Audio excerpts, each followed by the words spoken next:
Hello everyone, and welcome back to Chaos Creations. Well, lots has been going on over the last couple of weeks. I've now got different cameras above me, to the side of me, lighting here, there, and everywhere. It's all going on.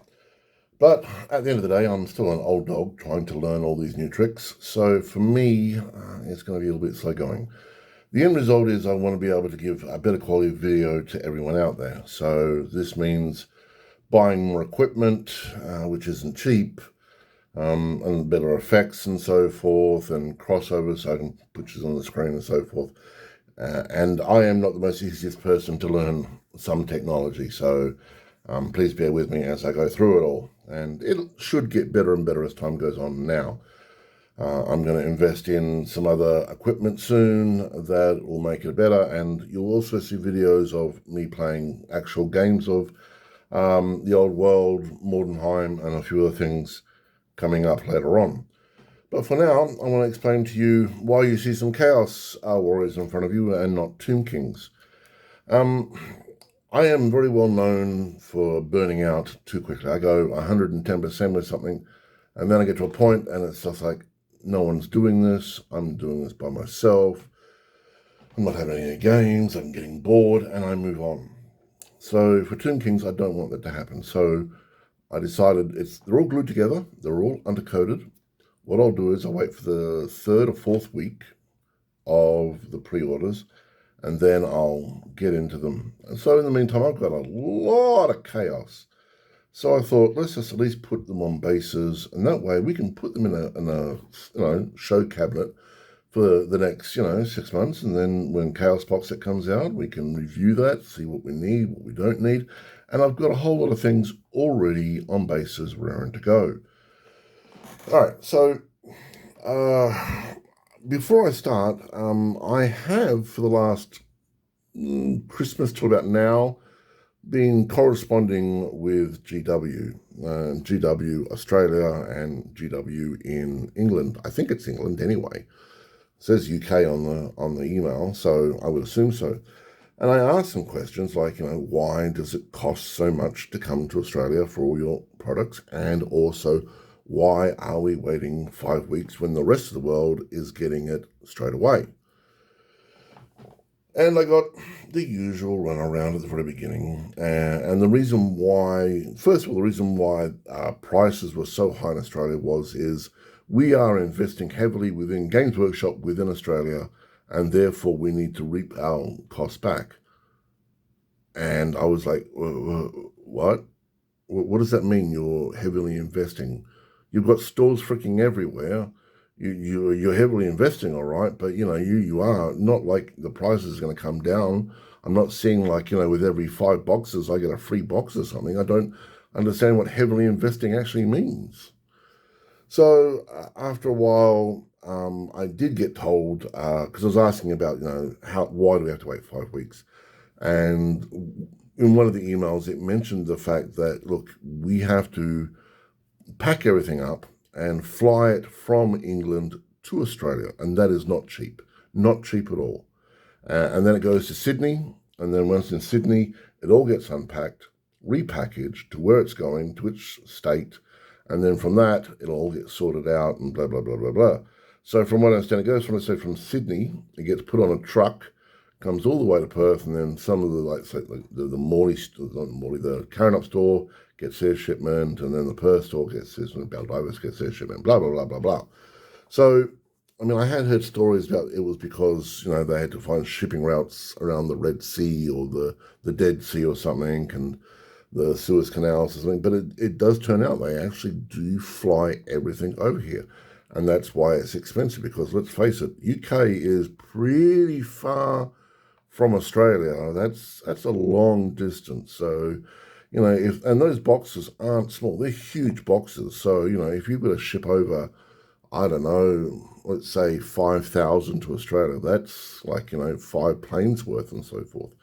And this is why I assume the fact that it costs so much, because most pre-orders have to be done within a week. So if they're putting out, let's say, the new Chaos Warrior system set, and it comes with 150 models, and you pre-order on a Sunday, you've got to be knowing that by the Thursday it's already arrived in Perth. That said, I sometimes get the feeling that, if I pre-ordered it on a Saturday, it's already in Australia in a box waiting just to be shipped. It's sitting there for quite some time. So I wouldn't be surprised if the boxes for Old World aren't already in Australia, or some of them are, and they're slowly but surely coming over here in blocks by plane and then sitting in a warehouse until they've got everything and then move it all. So I would honestly say that the reason why it's costing so much is the shipping. I've never thought of it before, but it's the most logical choice, really. Coming by boat isn't really viable for a lot of stuff. I mean, I've ordered some stuff from, where was it? Canada, and it came by boat. Now, Canada is about as far away from Western Australia as you can get. It is really far, and it came by boat, and it took 6 months to get here. It was ridiculous. It was so slow. UK isn't that far, but it's still pretty far. And if it's coming by boat, it's going to take at least 2 months to get to Australia. Easy. We're good, but we're not that good. Anyway, I could be completely wrong, but that's my guess. So it's not coming over in shipment slots. So let's say boxes of 500 at a time. So 1 week 500, and then the following week another 500, and so forth until it all gets here, whatever. So anyway, so I have some Chaos Warriors in front of me, and these are the old ones. These are beautiful. I've had these for ages. They were on circular bases. I've taken them off, which wasn't as hard as I thought it was going to be. So my gluing skills do suck. And I popped them on some nice 3D printed bases. Now the bases aren't tailed up yet, but I'll get to that shortly, because these are all fully painted. That's not a problem. So what I will do is then I've got some of the the semi-new models. Now this is the series that came out with the guy on the Komodo dragon and so forth. So we've got a couple of those here. Now I do find that these can be a little bit problematic, like there, because these were meant to be on circular bases and, in sort of a skirmish sort of formation. So you're going to have to really pick and choose where you put your guys. So let's see, let's put that there, and that there. Well, that guy is going to be a bit of a problem. Let's take him out. Let's put this dude here. So there you go. So you can have your guys on there, but it is going to be a little annoying because, they've got huge weapons sticking out and huge shields. What I'm going to do is I'm going to mix and match. So I'm going to have like guy there, have him on the edge with these huge weapons sticking out. Now this is for a 25 by 25 base. I'll have to do some dust for the Chaos Warriors so I can have 5 across. Oh, no, don't fall off. And then, I'll get some of the normal Chaos Warriors, and then I'll just stick them in there. So that way, you can have a couple of the newer guys and a couple of the older guys, and it sort of matches in pretty well. Also bulks them up, makes them look a bit more different. Not all the same guys standing there with their sword and weapon, So it's quite nice. I do love the look of these Chaos guys. It's absolutely gorgeous. They're just great models, nice and simple to paint, very easy. So much fun. And, I knocked out, I think, the entire group in a day and a half. And that was about it. Great. So then I thought, well, all right, so you got your Chaos Warriors. And then I thought, well, I love these murder hobos called the Forsaken. Now, the Forsaken I've seen, the models are so freaking terrible. They look like they're out of a bad 80s movie, made in East Germany or something, just terrible. They're not particularly nice models at all. So I thought, well, what do I have on hand that has horrible mutations and looks hideous? And the simple answer was Poxwalkers. Poxwalkers, they're horribly mutated. And they're not as big as bulky. They don't have chaos armor. That said, I'm looking around. I'm sure I've got some Nurgle warriors. I might just pop a couple of like shoulder blades on some of these guys, give them a bit more of a chaos look. But that said, I mean, this guy here had like a fire extinguisher sitting out of his arm. So I just decided, well, let's just put a claw on there, cut it off, a little Slaaneshi claw, not a problem.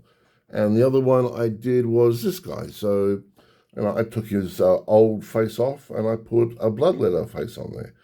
Just make them look like hideous murder hobos, pretty much, because that's what they are. So, they're not that great. And I believe I had this was like a third party one. And I just put a skull from the skull set on there, and that's good. Got a crab claw. He'll work well as a Forsaken. Not a problem. Now, I did have. Oh, why aren't we getting in focus? Are we naughty? All right. So I've got a couple of these, which are the Forge World Trolls. Unfortunately, I couldn't find his arm, so not a problem. I'll just stick something else on there. Give that sort of, chaos look for a Chaos Troll. And I believe I have another Chaos Troll over here. Pretty easy. And these will just be quite easy to paint up as well. I'll just paint them like green and black with a little bit of ooze, Not a problem. Now for Spawn, that was fun. Initially, I was going to just use the standard Spawn, the ones that you can buy. And I thought, that's really boring. And then I remembered I had these fine fellows. And these are, if that's not a Spawn, I don't know what is.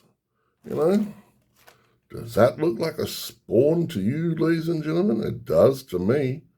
So, I mean, even the one I really like the most, this guy here with the big meat cleaver and so forth, I'm not going to take the meat cleaver off. I'm just going to leave it on there. I mean, it looks like a Spawn, if you ask me. And if not, who cares? It's a GW model. I can put it on the battlefield and say, hey, that's my Spawn. Okay, fine, no worries then. So I'll have 4 Spawn at my disposal if I need to. I love the insect on the end. That's really, really awesome. So yeah. Now, why have you? One other thing. Well, let me go back to focus. So I was a 3D printer for many years, and I did a lot of resin printing. The thing I printed out more than anything else in my entire time, was bases, because bases make the model. And I mean, you can see that. You can see that by all the models, bases I've got and such. They're all very pretty. And I think it just put that and put a little bit of tough on there or something. It really makes a miniature stand out. So I went through some of my older bases and I found beautiful pieces like this, which I'm not too sure if I think it'll be maybe a 50 by 50 base. But, while that's nice, let's just step it up a little bit. Let's put a really great dragon head on there, shall we? Just beautiful dragon head for your base.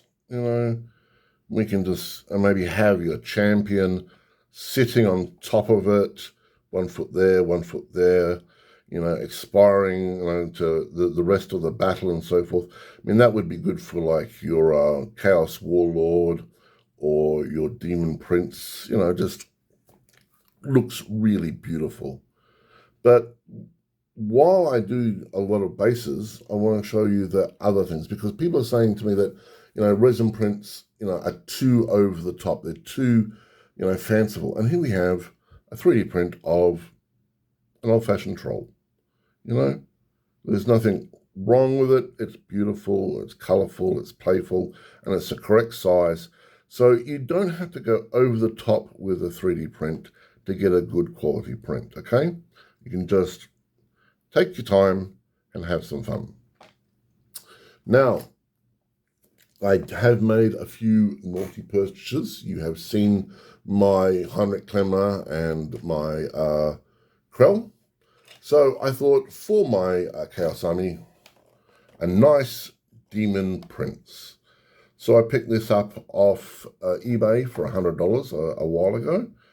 Beautiful find. It's all there. It's never been used. It's in perfect, pristine condition. I mean, I even had to unseal it to get it out. It was beautiful. So if I'm going to do a Demon Prince, let's go and do something with style, you know? Let's face it. I mean, I don't want the Demon Prince set that they have that's kind of dull, really. So, you know, I'd rather something with a bit more flair. I want to have, you know, this, and I've already got a nice base for it. So what I'm going to do is I'm going to, you know, starting on it. So I'll do this some beautiful gold and some candles here and some skulls. I'll have some blue light coming out of it and so forth. Because a Demon Prince, especially one of Slaanesh, must look their best at all times. Let's face it. The skulls must be perfect. The candles must be elegant. It all must, you know, be beautiful. Me, and me. So that's going to be me for the next week. And I'll do some painting tips on the Chaos Warriors. Also how to do the beautiful cape on the back. It's actually a really easy technique, and I've done it with all of my Chaos Warriors. So that one's not so much. It's got a little bit at the bottom. Let me see if I can find another one here. There we go.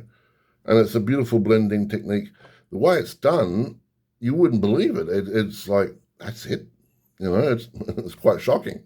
So I'll be showing you that, and I'll be painting up. So I've bought off eBay. Well, no, that's not true. I had bidded on eBay for a group of these that are going disturbingly cheap. And if I can get them, well, that'll be even great. So then I'll start doing painting guides on how to do these. These are exactly the same as the ones that are here, but hopefully I can grab them. Oh, now there was one more thing, if I can find the gentleman in question. So conversions, here it is. I decided with this Chaos Warrior to put a bloodletter arm on him. So he's got this beautiful, massive sword. Now, it doesn't look too out of place. It does look a little different, but, you know, it's a Chaos Lord, a Chaos Warrior, and so forth. Massive shield and a humongous frickin' sword. So, you know, that'll sit, you know, quite well there with his, you know, standard next to him, you know, and the rest of the fun, you know, the fun giggle murder hobos that they are. And this is one thing I do love about Chaos. I can convert to my heart's content, and no one's really going to batter an eyelid. I do have a Chaos Sorcerer, and it came with the, you know, the special edition because I was a person that did the Warhammer Plus. So that's him there. While he's very nice, I honestly don't think it fits that well. You know, it looks too dull. You know, I want a Chaos Sorcerer that looks the part, fitting the part. So I'll have to look around, maybe find something.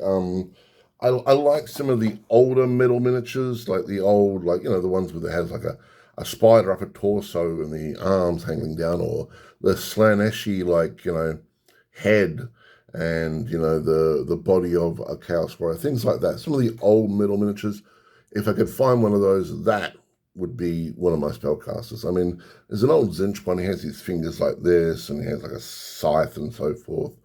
I think one of my friends, Wes, has one of them, lucky bugger.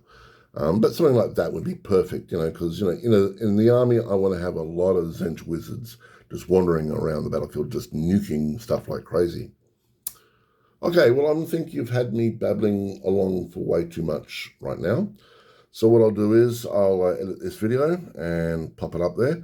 Now, one other thing. Some people have complained about the fact that I use AI images for my screen. I don't make these. Someone else makes them for me. And, you know, I just say to them, hey, look, I need a zombie crying with money in its hand and Australia behind it, or I need a couple of skeletons, you know, in a Congo line with drinks in their hands, and they go off and make it for me. All right, now, I like them. I think they're quite silly and quite fun, and they give you a little bit of a hint about what is in my story or my video. So I won't use them all the time, but predominantly I will. And if you don't like that, that's perfectly fine. I understand. I must admit, I'm not a huge fan of AI art. I mean, I'm an artist, and I think AI art has its place, but I don't think, people really understand, someone sitting here and painting a miniature for, 6 hours or something, or 3 hours, can compare to that of a piece of AI art, which you press a couple of buttons and away we go. It does have its place within the art community. I'm just don't know where. That's not my place to say. I paint miniatures. I'm a crazy person. I like to, to convert monsters and play with wizards and skeletons and so forth. I have fun and enjoyment. Anyway, the only thing that's going to happen over the next couple of weeks, you'll see me doing some painting videos, as I said, some conversion videos, and so forth. Now that I've got better lighting, I have no wobbles, really. Oh, hang on. Let me really push this camera. All right, we got it. Oh, man, I'm really pushing there. All right, we got a little bit of wobble. Well, it's going to happen, It's not a, complete system all to itself, but it is a humongous metal pole bolted to the table. So we're going to get some wobble, but let's try to keep it at a minimum. All right, I do have competitions running. Please, please, please, please, can we get lots of followers so I can get rid of some of this stuff? Please. It is just taking up so much room. It's driving me insane. 1,000 followers, or 850, I think they said, and I'll give you the small box of miniatures. And once we get to 1,000, someone gets that big box of everything. And please, you are welcome to it.